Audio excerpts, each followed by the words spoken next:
Dear students, here we will start chapter number 1 of the history section of social science. The chapter name is When, Where and How. So the three simple words suggest that whatever we are going to discuss, that thing, when it happened, where it happened and how it happened. Okay, so let us start. First, have a glance of this. The chapter is divided into three main parts. First is the periodization by James Mill. Second is India under colonial rule. And the third is sources of modern Indian history. So let us start our first chapter.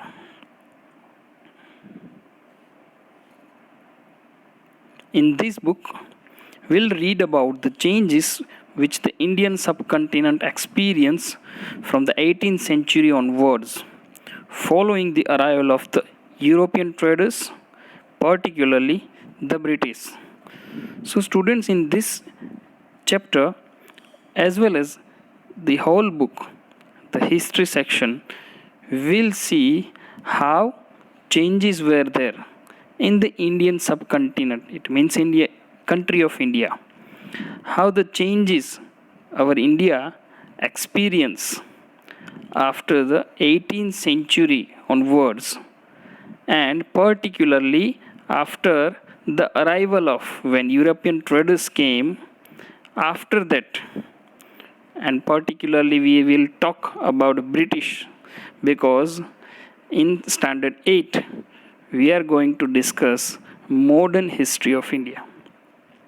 In standard 6 you learned about ancient India.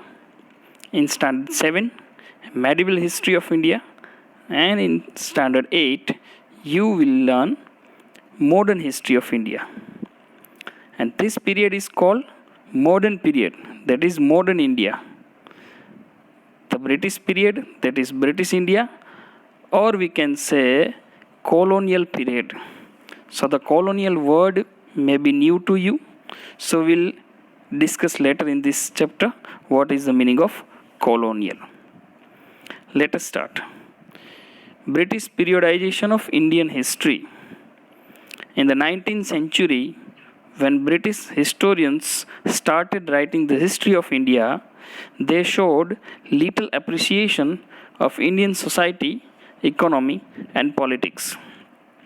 So, students, when British historians started writing the history of India when they were in India, and some historians started writing the history of India, they were little or more interested in the Indian society, Indian economy, and Indian politics. As you know, these three simple words: society, economy, and politics. So they were little or more interested in that. Ancient and medieval India, before the arrival of British, was regarded as a period of little or no development, with the ordinary people suffering under cruel rulers. So, dear students, when Britishers arrived in India, all of you must be knowing that why they arrived in India: for the trade purpose, right? So before their arrival, when they came into India, we will just talk about before their arrival. That period, that time or that period is regarded or is believed to be the period of little or no development. It means that in that period, Indian subcontinent was, we can say, not developed, or we can say it was very little developed. And particularly in that time, ordinary people were suffering under cruel rulers. Cruel rulers, rulers which were not kind, rulers which were not good to their subjects, good to their public. That is called cruel rulers. And cruel rulers, particularly in this chapter, cruel rulers means Mughal cruel rulers. Clear? Okay. There were several social evils in the society, such as sati, caste system, and low status of women. So during that time, many other social evils were also there. Evils means bad practices, such as sati, caste system, and low status of women. Sati, it means a woman whose husband is dead. That woman is forced to sit in the funeral pyre of her husband. So that is called sati. So woman has to die after her husband. Caste system, as you know that Indian society caste system is there. Mainly 4 parts of caste is there. And the low status of women. So during that time, women were not given such a kind of privileges as men. If you compare that time with current time, you can understand that in current time, women are given more privileges compared to the women were given privileges in that time. So thus in their view, the modern period of Indian history began with establishment of British rule. So that is why the historians were believing that the Indian history's modern period began when British rule started. The history of modern India, written by British historians, focus primarily on the rule of British Governor Generals. So modern India history was obviously written by British historians. It focused as it was written by British historians, it focused the rule of the British Governor Generals. It means that which Governor General ruled for how much time, under his rule what was done in India, right? So it is a obviously understandable thing that British historians were there. That is why they were focusing on the rule of British Governor General. They completely ignored issues of the daily life of the people. So historians ignored. It means historians did not include what were the ordinary people doing at that time. So that we can call biasness. It is not fair, because when you write history, you should include all the things. But British historians did not include the issues of the daily life of the people, what the ordinary people were doing, what they were suffering, what they were getting, what they were not getting. The British historians did not include these things. They also did not explain how new ideas and movements spread, became popular, and how socio-cultural transformations took place. So we have to think that the historians were Britishers. So they also did not clarify or did not mention that how new ideas and movements spread. So new ideas and movement in what term? New ideas and movement from Indian side in order to get rid of the British rule. By the time Indians were thinking that today or tomorrow we want freedom from British rule. So many literate Indians were there. They were continuously trying and making efforts and generating new ideas, and they were observing, and they were even practicing new movements for getting rid of British rule. So they were not mentioned by the British historians. The movements became popular. Whichever the movements became popular, they also did not mention, because they belong to Indians. And British historians were writing history in order to get famous themselves only. And how socio-cultural transformations took place. So what changes happened in the Indian society, they also did not mention. So many things were there. British historians deliberately missed out. They were knowing that they are not including, right? The word meaning of deliberately, it means knowingly they missed out. Here you can see the photo of James Mill. The British thinker and historian James Mill, in his book The History of British India 1817. In this time, James Mill wrote the book History of British India. He denounced the pre-British period and glorified the British rule in India, as obviously he was Britisher, and he wrote the book The History of British India. It means that when Britishers were ruling over India, during that time what happened and what took place, he included the things in his book. But again, he included what? Only the glorified British rule. It means that whatever he felt, this is the plus points for Britishers, he only included. He divided Indian history into three periods: Hindu, Muslim, and British. So James Mill, in his book, he divided this Indian history into three parts. First was Hindu, then Muslim, and British, because he believed that years ago there were Indian Hindu kings who were ruling on India. Some years after that, Mughals came over there, Delhi Sultanate and Mughals. They also ruled for many years over India. So James Mill considered that time as Muslim, and after that Britishers came and ruled over India. So James Mill considered that time as British. While the Hindu and Muslim periods were identified with everything that obstructed the growth of Indian society, the British period was seen as the dawn of modern civilization, characterized by egalitarian progressive value.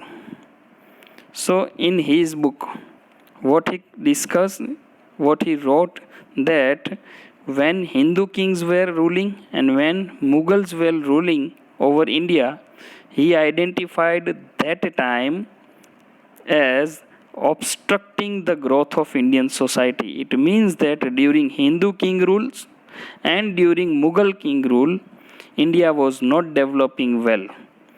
Indian economy was not doing well. All the things that were going under the Hindu and Mughal kings were obstructing the growth of Indian society. It means it was stopping the growth of it. It was a kind of hurdle for the growth of Indian society. And at the same time, the British historian James Mill wrote that the British period was seen as the dawn of modern civilization. Dawn, it means in morning. Morning of modern civilization, characterized by egalitarian progressive values.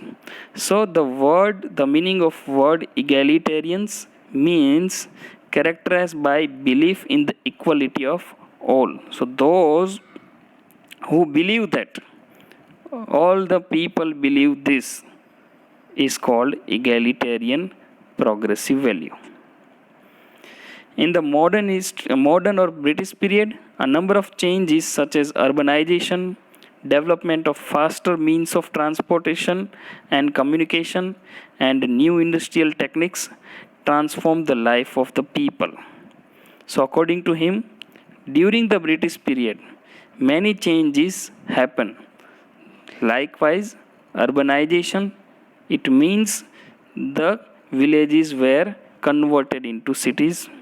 Development of faster means of transport, it means that humans in India started shifting that transportation from cart to some vehicles. Like when Britishers came, they brought the concept of railways and many more.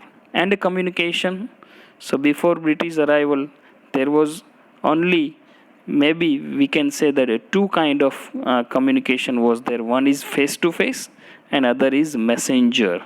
If you want to communicate with your relative that is not with you and residing far from you. What you do is, if any person is going on that direction, you will just inform him to send a message, right? So there were only two kind of communication.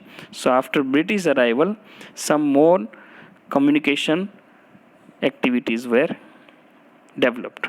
And the third is new industrial techniques transformed the life of people. And after the British arrival, they just brought the concept of industrialization. It means manufacturing with the machines. So before British arrival, Indians things were manufactured mainly by hands. So more and more persons were involved in any manufacturing process. But when Britishers came, according to European concepts, they brought the machineries. So according to James Mill, it can be considered, or he considered that due to this industrial techniques, transportation, communication, faster means of transportation, this changed the life of people. Transform, it means change the life of people to very ordinary to some privileged. Next, the British also took credit for introducing a uniform and modern administrative structure throughout the country. Britishers were here for trade, and gradually they came to know that over here, if they want to trade smoothly, then they had to control some territory also, right? So by controlling territory, they took the credit for introducing uniform and modern administrative structure throughout the country. They just believed that they wanted to make India just like Britain, just like in England, right? So they were imposing all the concepts of European to India, right? So some more administrative structures were there. Before arrival of India, Indian subcontinent was divided into nearby 600 to 700 princely states, and each king was ruling his state differently. So there were no any fixed or uniform administrative structure.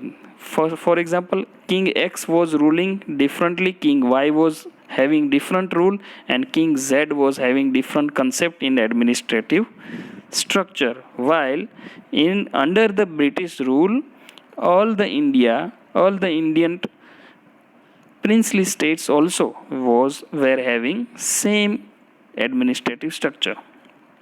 Mill's view was supported by a dominant section of British administrators and historians called the Anglicists. So obviously Mill was Britishers, and other historians were also European and Britishers. So what Mill's view was there regarding the Indian history, it was supported by the huge section of British administrators and historians. They were called Anglicists.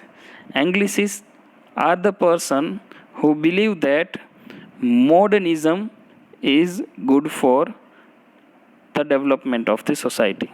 That is called Anglicists. However, later historians questioned this periodization of Indian history and pointed out the following drawback. First, actually, what James Mill drew the Indian society, as he was a historian, so he was not a person who can drive out the constant true information. So he had also made some mistakes, and which drawbacks were there. It was based solely on the religion followed by the rulers. So, before arrival of the Britishers, Indian subcontinent was not divided this way. But when James Mill divided this, it was solely divided by the religion followed by the rulers. as the James Mill divided that first section as Hindu, because during that time mostly Hindu kings were ruling over the subcontinents. Then after he considered the period as Muslim, because he believed that during that time mostly Mughal rulers or Delhi Sultanate were ruling over India, and then Britishers. So it was not true. The historians pointed out how rulers of diverse faith have coexisted in India at all times and have also ruled during the same period. So other historians believed also, and they pointed out also that how other rulers, they just made this James Mill's statement false, because what James Mills was telling that during the Hindu history of India, all the rulers were Hindu. So it was not true. Over there, during that time, some other rulers were also there. Other non-Hindu rulers were there. And during the Mughal time also, some Hindu rulers were also there. So that is not 100% true that James divided the history of India as Hindu, Muslim and British. It is unjust to consider this. Second, it ignored significant historical developments in the Indian society, economy and culture. So what James Mill discussed, he missed out some points. As I discussed earlier, he deliberately missed out some points, which were historical developments in the Indian society, Indian economy and Indian culture. Before the arrival of Britishers, before the arrival of even Mughals, India was very developed at the point view of society, economy and politics. Right? The world's first university was established in India. So how can you consider India as undeveloped country? So it was also a false argument. Moreover, such a periodization suggests that the beliefs of the common people did not matter. So James Mill missed out one more thing, is what common people were doing, what they were suffering. If you are writing history, then you have to include all these things. But James Mill missed out these things. The historians challenged Mill's periodization. They pointed out that the British period was not at all that enlightened, because under British rule, people in India did not have freedom or liberty. Many had no access to equality.